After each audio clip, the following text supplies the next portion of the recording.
What up, y'all? I'm just gonna dive right in, man. Make sure you smash that like button. Thank you so much for dropping by, man. This right here is gonna be a video pretty much about Game Pass and PlayStation Plus. I know a lot of you guys are hyped about the whole entire God of War. You know, you're turned up. You can't wait till that game drop. And I know a lot of people are hyped about Game Pass. You know, going into next year, we're getting closer and closer to 2023. So we already know those AAA bangers day one are gonna start to flood Game Pass. So they are pretty much going to break down everything. I have journalists here to pretty much bring the truth to you guys so that you guys can hear what's really going down in these gaming streets, because I know it's a lot of Decepticons out here. They are feeding y'all guys false information, fake news. But I really want to get to the bottom of it, man. That's why I do what I do, so I can bring it to you guys. You guys can hear the truth here. You don't have to worry about going all over the platform. All these different content creators, they're feeding you this, they're feeding you that. Man, you don't even know what to believe. So that's why I like to go to the main source.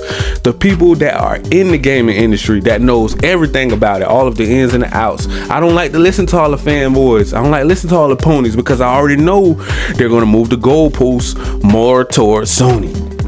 Sony is always going to be the favorite. Oh, they have all the AAA bangers. Duh, we already know they got all the AAA bangers, but Xbox have AAA bangers come next year. We already pretty much done threw in the towel, you know, this year for Xbox. Everybody already like, okay, yeah, y'all got this year. Then y'all got God of War finna drop. I mean, come on, that's a no-brainer. The game have already got like a 94 on Metacritic, too to all the critics already. But they're really gonna tell you guys about PlayStation Plus Premium and Game Pass, how they are doing. So we're just gonna dive right into the video right now. Let's go. Welcome back to Next Gen Console Watch, our show following everything happening with the PlayStation 5 and Xbox Series X. I'm Damon Hadfield, and as always, I'm joined by Max Scoville, host of IGN's PlayStation podcast, Podcast Beyond. Hey, how's it going? Great. And Ryan McCaffrey, host of IGN's Xbox podcast, Podcast Unlocked. Greetings. And we've got so much to talk about this week. We finally have a price and release date for PlayStation VR 2. And I think the price is coming in a little bit higher than many of us were expecting. Lots to dig into there. But our big topic this week is that both of these platforms have their own subscription service, and both of them are experiencing their own growing pains. So Xbox and Game Pass is profitable for Xbox, but growth has started to slow for Game Pass overall. And then over on PlayStation Plus, Sony is actually losing subscribers. They've lost almost 2 million subscribers since the whole revamp earlier this year. So let's try to dig into it, starting with Sony and PlayStation. According to the company's latest financial report, Sony's multi-tiered PlayStation Plus subscription service has dropped from 47.3 million at the end of June to 45.4 million in the 3 months leading up to September 30th. That's a decrease of 4%. Now, Sony highlighted that the ratio of gamers subscribed to the service is significantly higher on the PS5 than it is for the previous generation PS4 console. Max, is that surprising to you?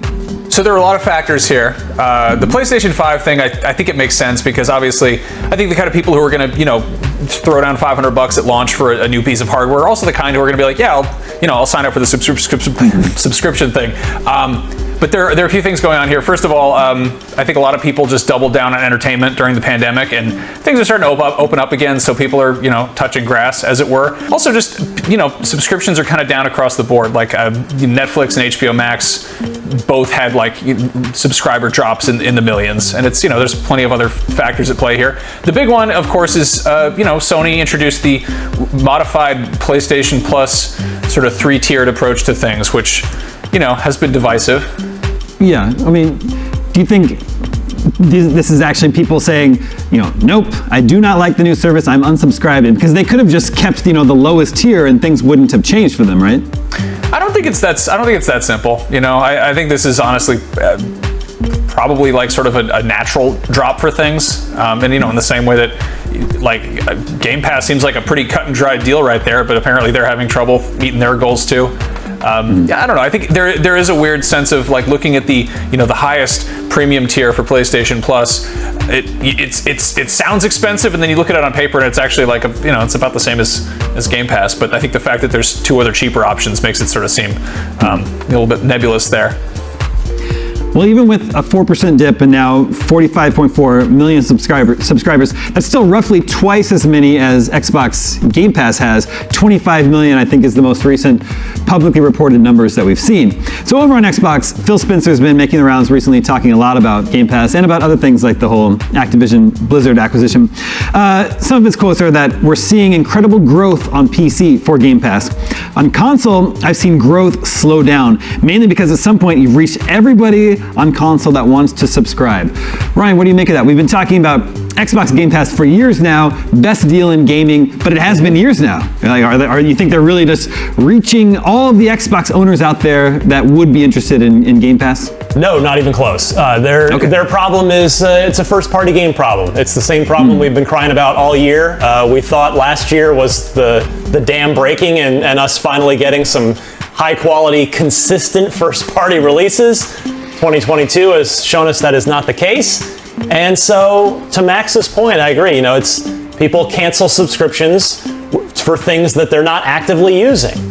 Most of us here, I think if we polled the entire IGN staff, most of us tend to, I don't think hardly any of us carry a 12-month subscription a year for anything.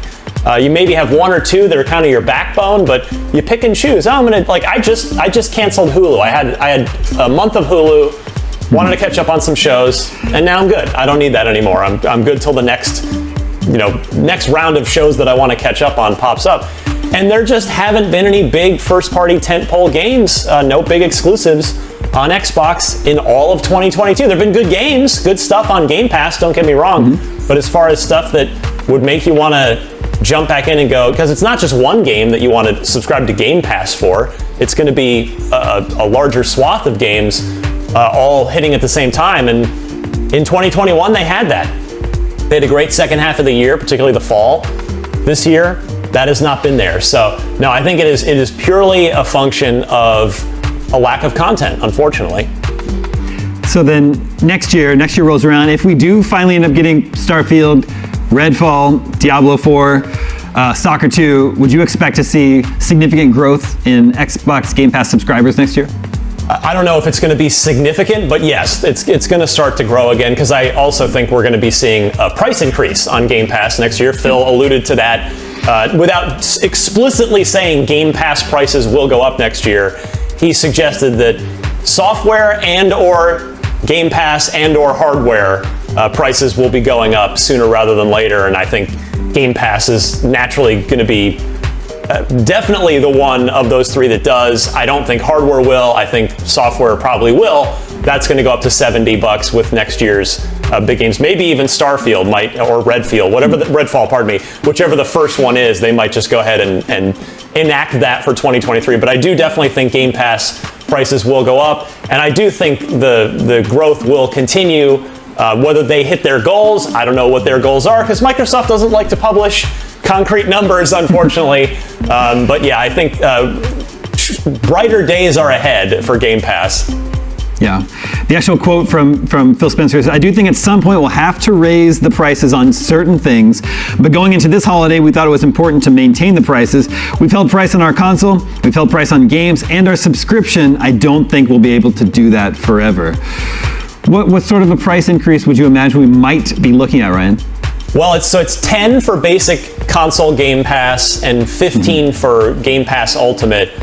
I think you probably throw on $2 to $3 there. I think I would put my money on $12, $11.99 a month for vanilla Game Pass, and probably either 17 or 18. I'm not sure which way they'll fall there for Ultimate. I would, I guess, pessimistically default to the higher number, $18 a month for Game Pass. I don't think they'll jump right to 20 for Ultimate. I think it will be there'll be a step between. So yeah, probably I'd put my money on 12 for basic and 18 for Ultimate at some point next year. Probably if I were to make an educated guess on that, I think it's going to be after the Activision Blizzard deal closes, because at that point they'll add a ton of stuff to Game Pass. Diablo 4 is supposed to be out by that time, so that's a major tentpole. Yeah, I think about that time Microsoft, because they're not going to want to do it in Q4 at the holidays when people are really shopping and a little more price conscious and making purchasing decisions based on many choices, I think they'd probably try to get it out of the way earlier in the year, and that time when the Activision Blizzard deal closes seems like a natural fit for me. Definitely a smart way to go about it. I mean, I think they've got some sort of tricks up their sleeve where we've seen them kind of experimenting with like the family approach to Game Pass. And if you go, I mean, Netflix kind of did a similar thing where they're like, hey, if you want, 4K streaming and up to 7 different accounts for all your in-laws or whatever they have, and it's like, this is more expensive, and it's like, you're raising everything anyway, but like if you kind of sort of, distract people with a sort of sleight of hand of like, oh, but we added new stuff over here, so I don't know if they really hype up xCloud and like family sharing, I think that could kind of help, disguise the fact that they are just raising prices. Well, it's interesting times for both of these services. Xbox Game Pass is very well established at this point. PlayStation Plus has been around for several years as well, but just recently revamped into something a little bit more like Xbox Game Pass. So we'll continue following the fortunes of both of these subscription services very closely here on this show. Well, let's switch gears to PSVR 2. Max, we just found out today when this is being taped on Wednesday of this week. Out February 2nd, February 22nd next year. $550, $50 more than what the PlayStation 5 costs here in the US, and the same as what it costs in certain other parts of the world where they had to raise prices earlier. So I'm seeing kind of like two reactions to this. One being like, that sounds crazy expensive, much more than I was expecting. And also that the other reaction would be like, well, actually sounds pretty reasonable considering the specs of this VR unit. So what was your reaction, Max? So initially my eyes popped out of the sockets in their head and I said, Mamma Mia, that's too expensive for a funny hat. But in hindsight, it's not that different from what we had with the first PlayStation VR, which was $400 at launch, and it was around the same time that the PS4 got a price cut to, I think, $349. Yeah. And at the same time, there were some hidden costs with the first PSVR because the camera and the PlayStation Move controllers were sold separately, so you wound up kind of paying about $500, give or take, anyway. So for them to kind of come out and be like, everything you need to wear this funny hat is in the box, it's, $550. That seems expensive, but it's also, paired with the fact that the PS5 is still pretty shiny and new and still at its full price that it had at launch, and also more expensive in some parts of the world, which I would say weird timing to announce something this expensive. You could probably sort of soften the blow by being like, hey, the PlayStation 5 has gone down in price, and here's our cool new peripheral that you can buy with it. But that doesn't seem to be what's going on these days. I have to think there's a reasonable chance that Sony intended for it to be $499, but the inflation and the cost and supply chain stuff has forced them to revise. Well, they have chosen to revise that. Sure. Just as they have increased the price of the PS5 itself in non-North American territories. I don't know. I can't prove it until somebody point blank asks Sony, and when we get a straight answer, and they'll never give us a straight answer on that. But yeah, it wouldn't surprise me if they were aiming for $499 and just weren't able to hit that for whatever reason. Mm-hmm. Well, the original PSVR on PlayStation 4 ended up being a pretty niche peripheral with a relatively small audience, a 5% attach rate. I don't know what Sony's like internal goals and projections are and what they consider a success, but I would just have to imagine the R&D for that device, to creating their own wholly original VR device, would have to be pretty high. I would guess they were probably hoping for more than single-digit attach rates, and also for any VR game developers out there, that the potential audience you're making a game for on PlayStation is pretty small. That may sort of limit the enthusiasm PSVR game devs have for making games for that platform. So I just think whether or not this price actually does make a lot of sense for the specs, I think it's still too high for most people to get over their like mental block that this thing costs more than the console itself, significantly more than the MetaQuest 2, even after its price increase, although I know they're not like technically on the same level. I just think it's gonna continue to be a niche accessory peripheral for PS5, and I don't personally see it having a great chance at getting that much higher attach rate, even the second time around. I don't know, Max, what do you think? That's a reality of VR. It's been around long enough that it's we've kind of seen how it's shaken out, and Mark Zuckerberg would really like it if it was the most, commonplace, ubiquitous thing around, but that doesn't seem to be the case, And I think something they could do to sort of offset this feeling of it being a niche product that is too expensive for what it is make it work on PC. Like we've seen Sony putting some of their first-party games on PC. That seems to be kind of a hit. It seems like they're opening up, going that direction. It's not. It's Sony, so it's a little bit proprietary hardware, but I don't see any reason they couldn't figure out how to plug a USB cable into a, compatible gaming PC and let people tinker around with that. Yeah, I agree. I think it's going to be niche no matter what, unless they were to price it at $199. Then maybe you could break through into even let's say maybe that gets you a quarter of the user base, like the install base. But that's you couldn't make anything worth a damn. The VR only works in one eye. Yeah. It's like pirate VR. It's but so VR. Exactly. See, exactly. We're coming up with good stuff here on this show. I hope Sony's listening.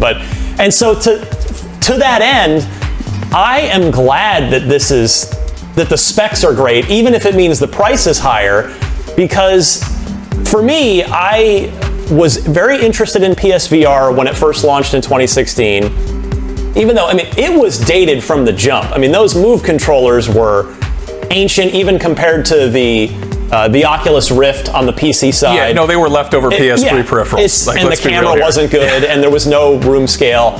So, we're starting from a much better place here with PSVR 2 to the point where I am interested in getting my hands on this, because I think over the course of the PS5 generation, I'm going to see a good value, because Sony has shown me that they will commit to the games. There were plenty of PSVR 1 games. I just was pretty over the hardware, but before too long, but to the point where it was so inferior to the PC VR experience that I just lost interest in playing PSVR over the tail end of the PS4 life cycle. But now, having a really good PSVR 2 hardware, I'm with great controllers out of the gate that are modern and with room scale. I just feel like the prospects for VR 2's success are much higher, even though it's still going to be just as niche. But if those dollars, that works out for Sony, that's not my problem. As long as they're feeding me good games, whether it makes money for them or not, it must make them enough VR 1 must have been successful enough because they decided to do it again. So even only reaching 5% of the user base, there was some metric of success that was met where they said, let's do PSVR 2. No, I think at one point it was like the best-selling VR headset. The small install base is partially a byproduct of so many PS4s being sold. True. It's, which is definitely some goalpost moving going on there, but it's... Well, kind of Kinect was the same way, right? Totally, that was an incredibly successful peripheral that had a lot of games made for it. But I think at the end of the day, it was, I don't know, I think they sold 10 million at the gate, and they got, I don't know what the final number was, but, it's still, the math does work out for this stuff, ultimately. Mm-hmm. And yeah, I'm excited for VR 2. I probably said on this show, I know I've said it on Twitter, but I thought it would be $499. So $549 is, I hate to be wrong on the under rather than the over, but I think I'm still going to try and get my hands on one.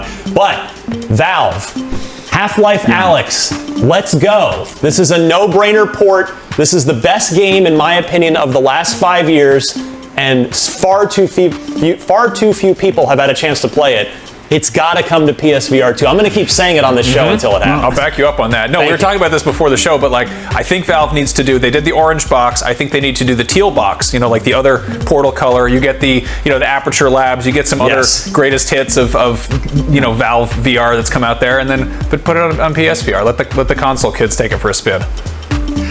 Yeah, an announcement of Half-Life Alyx for PSVR 2 would have softened the blow of that price tag a little bit. Sony did announce 11 more games that are going to be there at launch, but as I read these over, I think you're just going to be hearing a lot of words that maybe don't mean a lot to a lot of people. So 11 games confirmed for launch. The Dark Pictures, Switchback VR, Crossfire Sierra Squad, The Light Brigade, Cities VR, Cosmonius High, Hello Neighbor Search and Rescue, Jurassic World Aftermath Collection, Pistol Whip VR, Zenith The Last City, After the Fall, and Tentacular. There's also, Horizon Call of the Mountain. That's your A-lister by a mile. That's sort of the big one, yeah. But you know what? Yeah, why $550? At least give us a playable demo for free of Horizon Call of the Mountain. Yeah, come on. That's one thing another PSVR did really well. Actually, I don't even know how much are they going to be. Are they going to be $70? PSVR 2 games? I guess we don't know yet. Based on the bundle they announced, it's going to be $50 for Horizon. Right. So anyway, I feel like your A-list title, your A-list launch title, Horizon Call of the Mountain.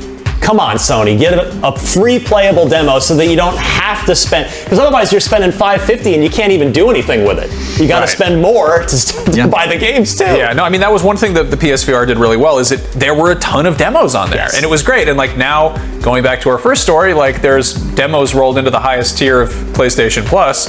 But you know, if you're spending almost $600 on a shiny new hat, like maybe have some freebies in there. Let people try stuff out, see what makes them the least car sick.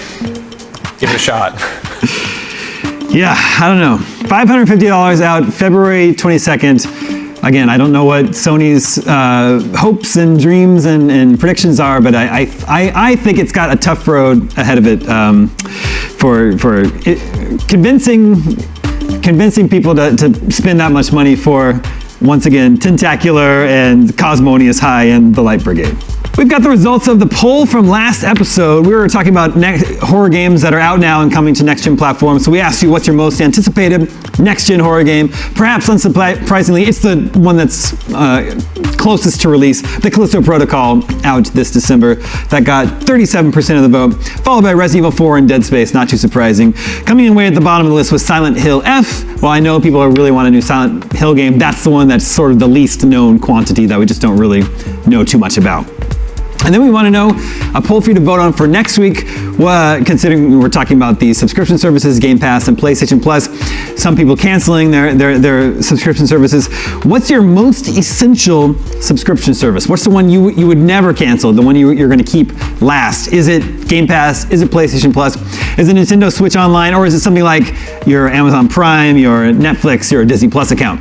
Make sure to vote at IGN.com and we'll share the results with you next week, which is going to be a birthday episode, apparently, right? At least the Xbox Series X. Was that out a few days or a week before PlayStation 5? I don't know. That information may be lost to the sands of time. And there you guys have it. Thank you so much, man. Make sure you guys smash that like, that subscribe button, click that notification bell so you guys can be notified on all of the new latest and greatest news in these gaming streets. And if you would like to jump into the PlayStation ecosystem or the Xbox ecosystem, if you have a PC, just click the link down below in the description. And if you like to check out my merch, my clothing, or if you like to order games or rent games, just click the links down below in the description. Thank you. Peace.